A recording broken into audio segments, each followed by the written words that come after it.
Happy Monday, friends. This is your reminder to drink your water. We gotta hydrate, so important. And I have a couple things I want to chat through, so I figured I would just pop in and go live.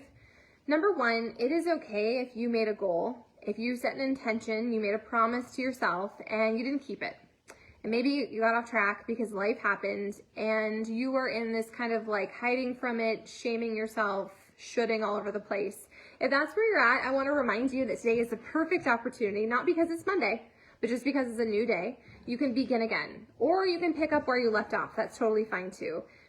I know that sometimes we have really high expectations of ourselves, and it feels like a personal failure when things don't unfold the way we think that they should in our head, right? But it's just real life. The things are going to happen.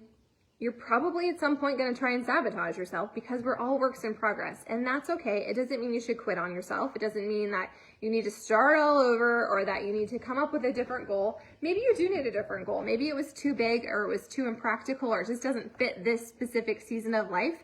There's nothing wrong with that. That's just living and learning and navigating the journey.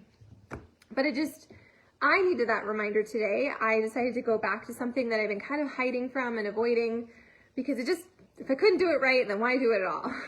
How does that familiar?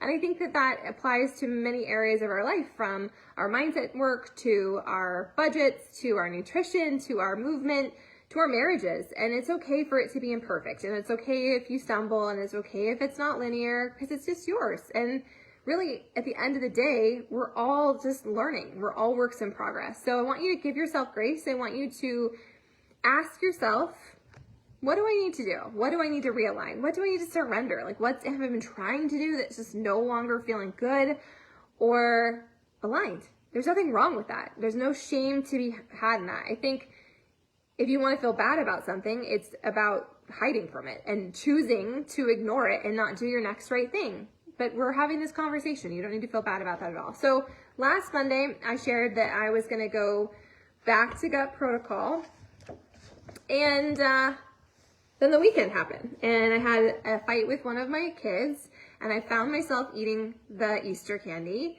and it kind of escalated a little bit, and then I was like, well, forget it. I'm not doing gut protocol, like whatever. But here we are. Today is a new day. It's a fresh start. I got my journal out. I'm going to be tracking, and that does not mean I'm starting over. It just means I'm picking up where I left off, that it's a fresh opportunity. And I learned something from that. I learned that I am a stress eater. I learned that I was feeling overstimulated, and I wasn't layering in enough self-care or play or whatever you want to call it. And so I turned to food for comfort. Oh well, the world is still spinning. It's a new day, okay? I also want to remind you that sometimes we think it's going to take way longer than it actually needs to, and this is why having several different layers of accountability or just tracking your progress is so important, because a lot of times we're impatient and we're really hypercritical, and we look at ourselves every single day, and so we don't necessarily see the shifts and the changes and the gains and all of that if you were to be logging it somehow, some way. So for me, that means I do weigh myself every single day. There was a season in my life I threw away the scale, I locked it in the gun cabinet, freaking whatever. If the scale freaks you out, then don't use the scale. You have to know yourself, and this is never one size fits all. But for me, the scale is a good benchmark of okay, am I on track with my water? Am I eating enough vegetables? It doesn't need to be this big dramatic self-shaming session. But some of us aren't there, and that's okay. If the scale freaks you out, then fine, use a different benchmark. Maybe it's a certain pair of pants, putting that on and being well, these fit really well, I feel good in them, then that's great. You can use that as your benchmark. Maybe it's photos, maybe it's measurements, whatever. I want you to experiment and figure out what that looks like for you, what feels good to you. And that way, when you are having maybe a little bit of a struggle, or you're feeling like it's not happening fast enough, you can pull up that data and be well, look, this is where I'm at, and this is where I was. And it's just progress. That's all it is. It doesn't even have to be a forward projection. It's okay. It says I have a slow connection. My internet is brutal today. So on last Monday, I took my measurements, and I'm doing kind of a hybrid. I'm using my 2B tracker, but I'm also counting how many servings of each. So I'm following the gut protocol servings and the gut protocol food list, but I'm still using my 2B tracker because I'm a honey badger and we do what we want. It's all right. So I tracked my weight and my measurements. I took photos last Monday. I screamed into a pillow. I actually shared a photo of myself over the weekend. It was like from January, but like, what the hell happened? It's okay. And then this weekend, I didn't really drink my water. I didn't really eat vegetables. I didn't eat very much, honestly, other than some candy.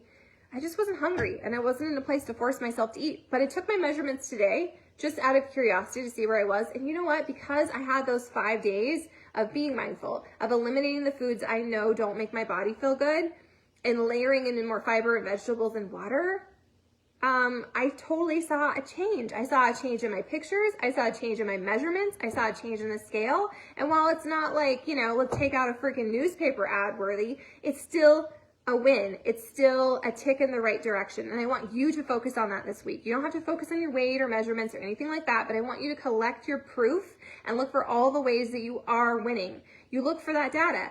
If you are always looking for the ways that you're failing, that you're behind, that it's taking too long, maybe you're never going to recover from an injury, then you collect proof of that. So let's collect proof of the things that actually inspire us and encourage us and make us feel good and aligned.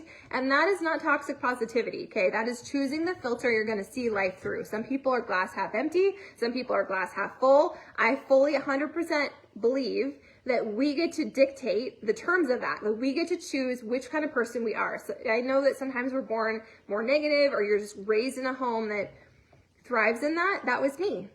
Super negative, total chaos. Everything is a victim, right? And I decided at some point that I don't want to be her anymore, that it didn't feel good.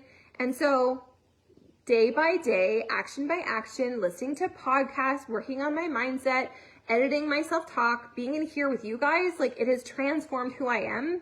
And it's not about being on the cover of a magazine. It is about just doing your next right thing and choosing to be proud. And it doesn't have to be, I think when we let go of this idea that it needs to happen by an XYZ date in so many different areas of our life, I think that the process just becomes easier because we're not like strong arming it and forcing it. So if you're forcing something, whether it's a workout or a book that you're trying to make your way through, and you just don't feel aligned and good, it's okay to put it back on the shelf. It's okay to try something different. It's okay just to do your next right thing and to relieve the pressure valve. You probably, when you do that, it'll become more fun. And when things become more fun, then it's a lot easier to continue with them and to make it a lifestyle. And that's what we're here for. We're not here for a crash, bang, wham, bam, thank you, ma'am situation, right? While this is a little bit, I won't lie, gut protocol is a little bit. Again, it goes back to last week's video where it's like, know yourself and what makes you thrive, what holds you to it. Maybe you need to have an accountability buddy. Maybe you need to have someone that you're texting. Maybe you need to get on the morning Zoom, which is still a thing. Standing date, Monday through Saturday, 8 a.m. Mountain Standard Time. You're always welcome. That link is pinned in the Facebook and the BOD group.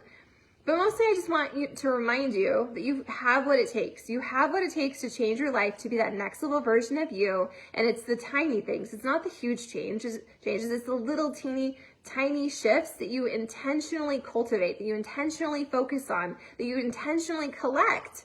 And that's what leads to you being a winner and feeling proud and excited and doing more of the things that compound into that version of you that you want to be. So I believe in you. If no one has told you lately, I hope that you're having a great day. I hope you're choosing to prioritize your water and to eat some vegetables and, just have some fun. If your journey is feeling so constricted and shouldy and just like, ugh, guess what? You're the author of your story. You are the liver of your life. And you can be like, you know what?